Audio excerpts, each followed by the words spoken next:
Hey, what's up, y'all? Peace to the family. Peace to the family. Y'all come on in the room. Run them likes up. Run them likes. Run them likes up. Please run them likes up. Man, tonight it's gonna be interesting. It's quiet. I've been out thinking. It's kind of late. You know. Uh, First, I want to talk about my brother Otho Wallace. Otho, man, that police officer just passed. Peace to that family. Otho Wallace, the police officers just passed. And so we gotta really come through for the brother, man. He finna be facing the death penalty out there in Florida. Funny how everything is happening in Florida with black people, man. It's funny how everything is happening in Florida on this conscious level. And so, I mean, once you kind of know the history of Florida, you kind of can feel their energy, but everybody look out for Florida, man. And, so I'm going to need everybody to go over to www.westandwithozone.com and drop my boy a few bucks. OC the Great is looking for at least 500 people to give $200. I'm still on some give what you can.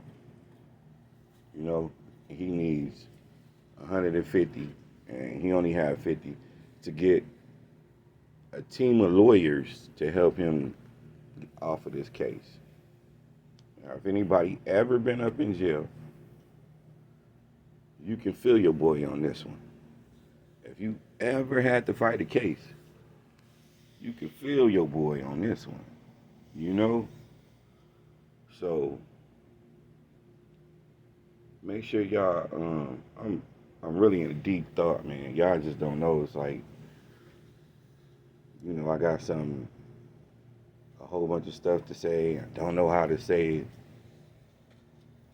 but we gonna give it a run at this money. And so yeah, man, we gonna keep Ozone in y'all prayers. Ozone, keep your head up, man. We out here fighting for you. The ancestors got your back. Whenever you stand up for black people, the ancestors are standing with you.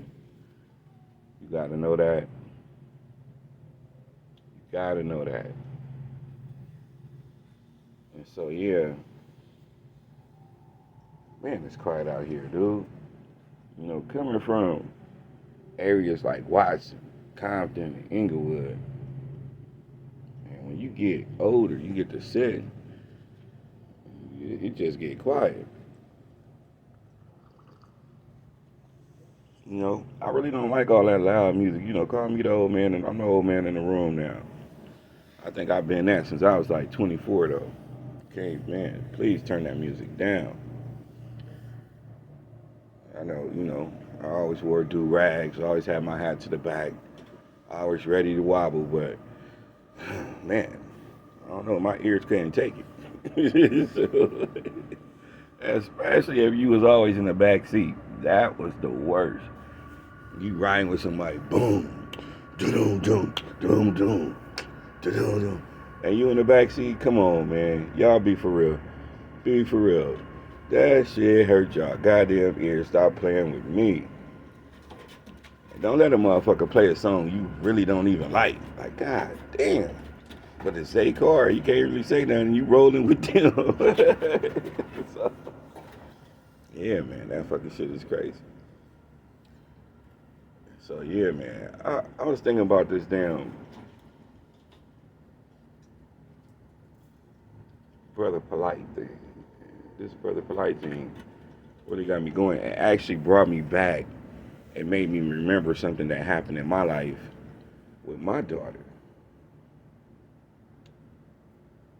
You know what I'm saying? I got the receipts for everybody who don't want to believe shit. I got the receipts.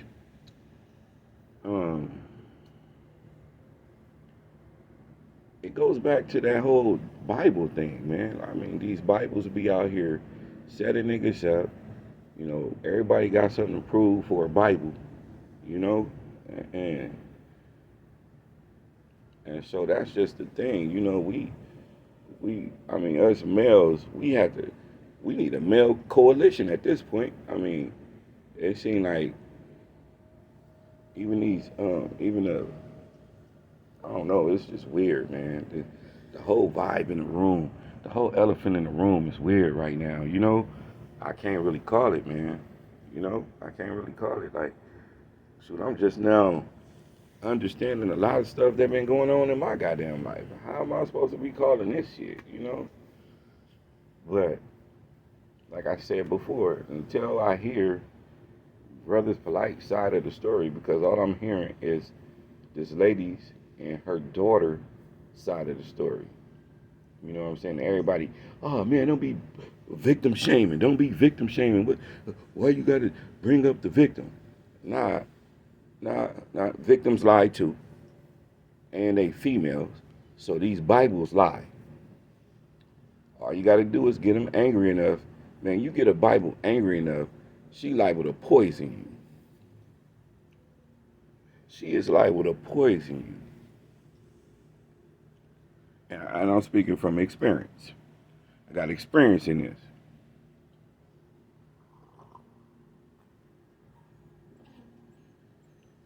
You know what I'm saying? So we can't be running. This girl is 14, and we was talking about 6 or 7 year old. I can understand most of you guys' arguments. Oh well, what do you mean? The mother scripted her? Yes, the mother could have scripted her. Yes, the mother, because she 14. When you 14, you have a memory. Now at 5, 6, 7, and 8, if that was the case, I would be on the little kid side all the way. Because at 5, 6, 7, 8, 9, you ain't really following no script. All you doing is telling what happened. At 14, your mama could tell you some shit to tell the police. Tell the fucking truth. If you mad at the dude, your daughter mad at the dude. And see, Polite, he he really need to learn this lesson with these Bibles. You know, man, he got 3, 4 beautiful wives. You know what I mean? I mean, that is as beautiful as you want them as they come. Man, chill at the house, dog. Chill at the house, man. Make your money, chill, raise your fam, build your kingdom. You know what I'm saying? These Bibles ain't worth it, man. They just ain't worth it no more. Like, I'm looking at all this stuff like, see? That's why I got married right there. Okay, I don't need none of this stuff. Once I learned how these girls really could be, like, I don't know, when you from LA, you know, a lot of people get mad because I always tell people I was raised in LA because I pretty much was raised up in Watts, went to middle school in Compton, did a little summer high school in Compton. I mean, when I say Compton, I'm talking about Centennial, Compton High, and Dominguez. Went to the D, moved to Inglewood, graduated from Morningside.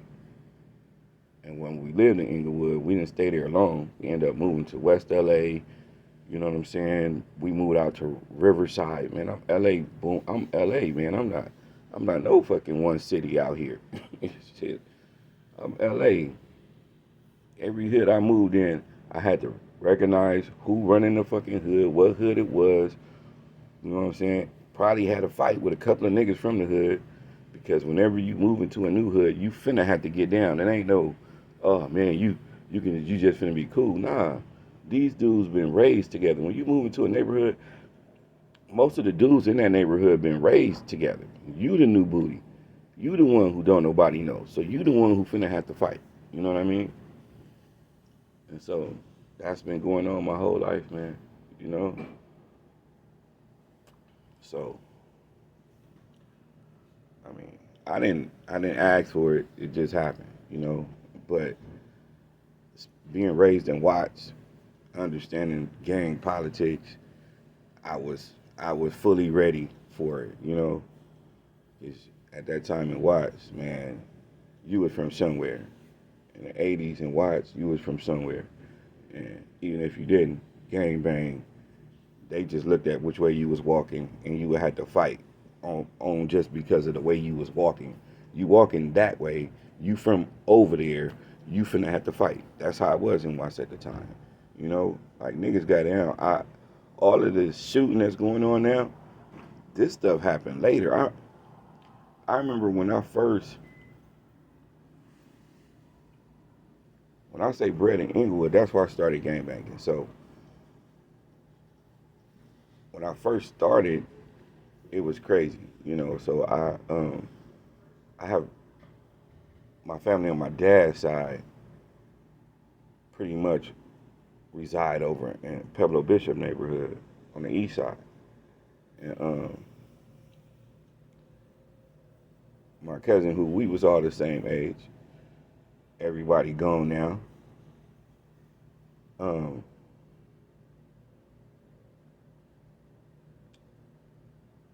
yeah, man, it's fucked up. We was all the same age. Everybody's gone now, and I went over there. You know, this nigga's flamed up, fully banged out, selling weed. Got the chopper. This nigga, you know what I'm saying? So I get into it with somebody in Compton. You know, the nigga took my pager. Y'all don't know what pagers are. So I go straight to the east side. Right away, I was lucky that my cousin wasn't in jail because he did a lot of jail time in his teenage years. And so we was probably, I would say, yeah, my mom and dad was getting a divorce. So I would have to say around 14, 15. And, you know, he's sitting on the porch. And I walk up to him. I'm like, man, this nigga just took my pager. Let me see your heat. Like, I just wanted to go shoot him. You know, like, nah, fuck that. I'm about to go shoot him, get my pager back. Fuck this. Fuck that. Nah. He slowed me down. Nah, slow down, man. What are you talking about? Shoot. You know? I was like, this nigga got my pager. He was like, nah, first of all, is he a B-Dog? I was like, well, yeah, he from over there. What was over there? I think he was from Treetop. I think he was from Treetop. And he was like, nah, you finna have to get down. He was like, Bloods don't shoot Bloods. This was back in the 80s, though. Y'all gotta remember, like the late 80s, 89. You know what I'm saying? It was a time where, you know, Bloods, and if you got beef with a Blood, you had to get down. It wasn't no if, ands, or buts about it. Like, we didn't just go shoot each other. You know what I'm saying? The name of the game was, look at all these Crips. Nigga, we the only ones out here, so I don't give a fuck, nigga. If you was a B-Dog in the 80s, early 90s, you had to fucking try to skip hoods, nigga. I mean, in Inglewood, when we moved to the J's, and I would have to go to Inglewood, I didn't have a car, so I would have to sometimes catch that Crenshaw bus. And now you catching the bus from the J's to Inglewood. Anybody from LA know that's the issue. You know what I'm saying? So, man, I mean, I remember a couple of times sitting on that bus, and it's like a couple of niggas. We all know we B-Dogs, but nigga, we just sit there and just wait quietly, get through this motherfucking hood. We wasn't, you know, we ain't trying to start no static. We trying to go see brides and all this type of stuff, jobs, probation officers. You know what I'm saying? Nigga, when you got shit to do, you got shit to do, and a lot of times that's how niggas was traveling on that RTD. Nigga, at the time that motherfucking bus was called the RTD. Nigga, they changed that shit to MTA. All this shit nowadays is new. Everything y'all see in today's time in LA, everything is new. All the way down to the MTA. That's something new. Nigga, when I first started catching the bus, it was called the RTD, nigga. I know y'all niggas too young for that. People don't remember that motherfucking shit when that motherfucking MTA was called the RTD, nigga. Don't play with me. Yeah, so Yeah, it was wild. You know what I'm saying? But yeah, that's what he told me. Like, B Dogs don't you finna have to squabble. So I went back to school at Davis. Me and this nigga got down. Never got my pager back, but we got down. So, that's just what it was. It wasn't no shooting. And even after we got down, me and him became cool. His mom eventually moved out of Compton. I think he moved somewhere back down south. But shit, me and him would have been road dogs if he didn't move. Me and him we would have been road dogs.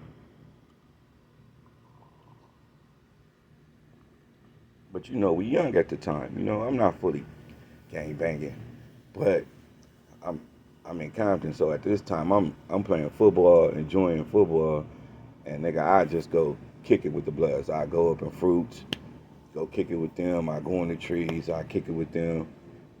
I really didn't go in West Side. West Side was by Centennial, and it was like a couple of bloodhoods over there. I didn't really go over there too much because I went to the D. You know what I'm saying? I went to Compton High for about 2 months. Had to get out of there, and then I went to Centennial for about 2 months. Centennial was cool. The 10 was cool, but I played football, and anybody that know Compton schools in the 90s, you did not want to play for the 10. That's just not the school you wanted to play for if you played football. You know what I mean? So, and plus I was already good, and I already played for the D, and everybody wanted me to come back to the D, so I went back to the D at that time. Yeah, man, but anyways, so back to that story. That's what ended up happening with that. But yeah, man, at that time, B Dogs, and we called it was called B Dogs. Now, when they changed from saying when the hood language changed to Damu, when niggas really started calling each other Damu, that's when I started seeing blood shooting bloods. You know what I'm saying? But when everybody was known as a B Dog, like if you go listen to that very first Bloods and Crips CD, you hear B Dog. You don't hear Damu. You don't hear Damu until you listen to Damu Riders, which was put out by the Inglewood Families. The Damu Riders CD, it was a lot of Inglewood Families, but the original Bloods and Crips CD was put out by the Crenshaw Mafias. So, and that's pretty much who I kicked it around when I was in Inglewood. I didn't kick it with the families. My little sisters and them, they was from families, my brother, but I was from a street called 99th Street, and at that time, we was a whole bunch of little niggas, and the niggas who was running that, how you always got big homies, they was from Crenshaw Mafia. So that's what it was, you know. That's when I fell in love with the color red. That's when I learned how to talk in B's, Battle Act, Big and Back, being Boo, all of that. You know what I'm saying? But at 18, I had a daughter. I had a daughter at 18. Actually at 17. She was at my graduation. So if you ever see any of my graduation pictures, you would see me holding my daughter because she was at my graduation. And my daughter was like this little baby doll, man. Like, she looked like a fucking baby doll. So instantly I fell in love with my daughter, So um, it was hard the first couple of years. Her mom was young. I was young, you know. Eventually, me and her mom ended up breaking up. And by this time, we stayed off of Jefferson and La Brea. That's why I say, when I say, nigga, I'm from LA, you know what I'm saying? I was raised in Watts, bred in Inglewood, but lived all over fucking LA. And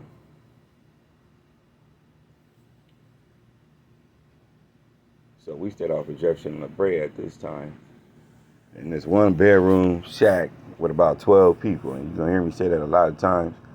Every time you hear me tell these old stories about that damn La Brea and Jefferson goddamn little shack that we stayed in. I mean, it was squishy. That's all I can say. It was squishy in that motherfucker. And so there a lot of stuff happened. Eventually I ended up getting my own place. I found a girlfriend. We ended up moving to Long Beach.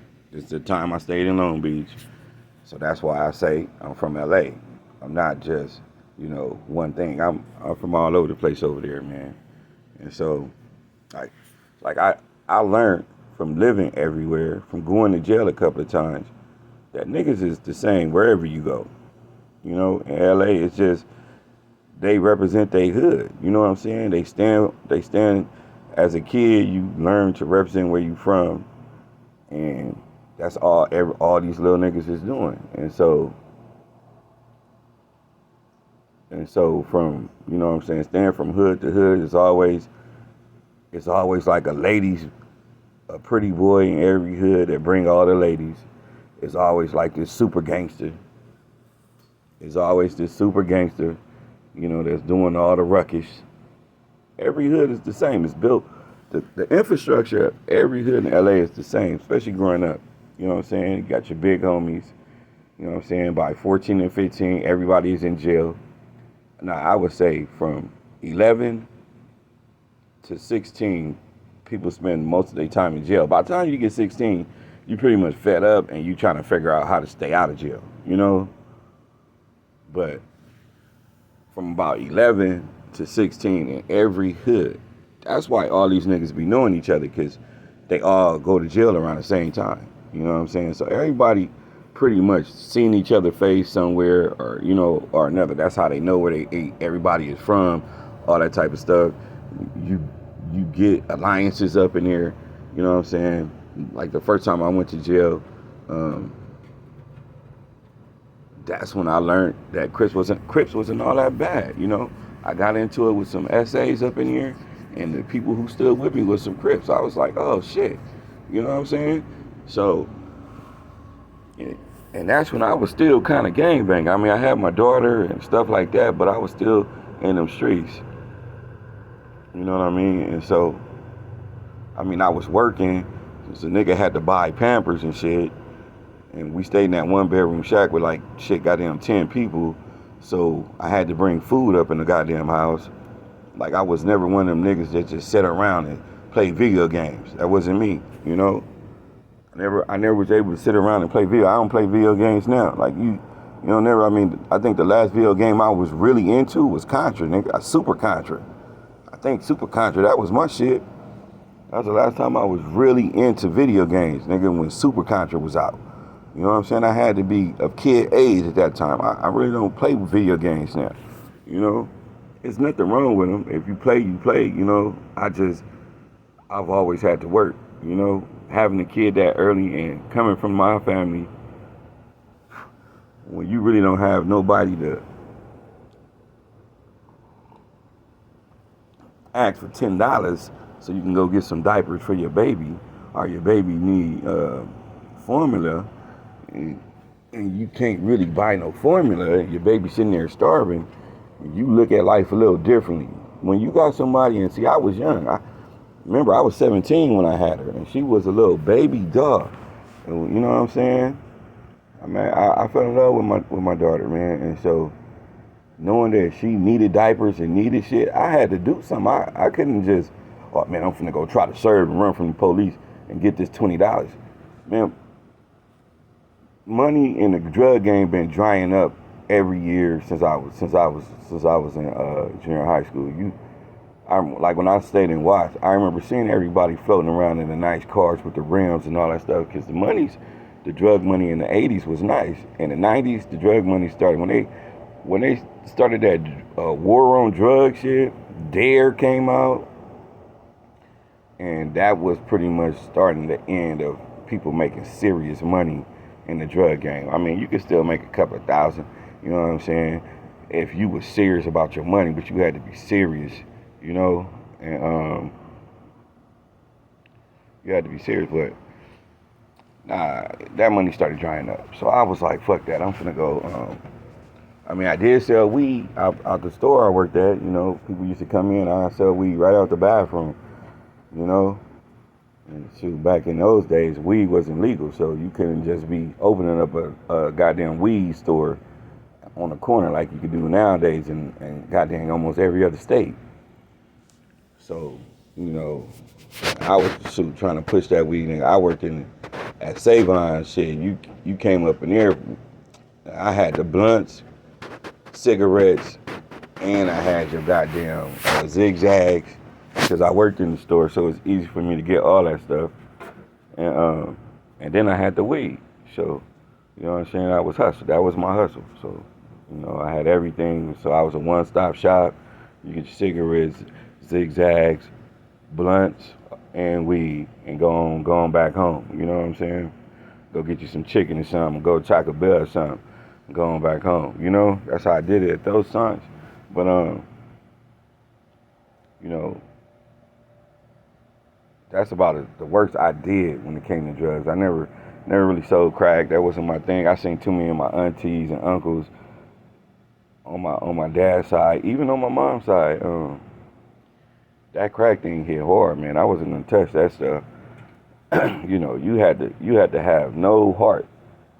You had to have no heart because by the time we was growing up,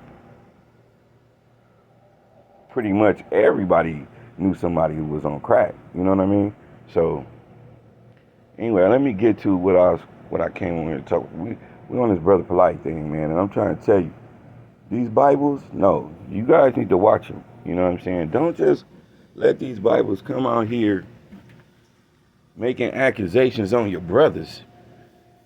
You don't ever know. Like, Polite got all these wives, so he's not ever there. He's not there with that Bible 24 hours, 24/7. You know, he comes and goes. So while he gone, you don't know who up in that girl ear.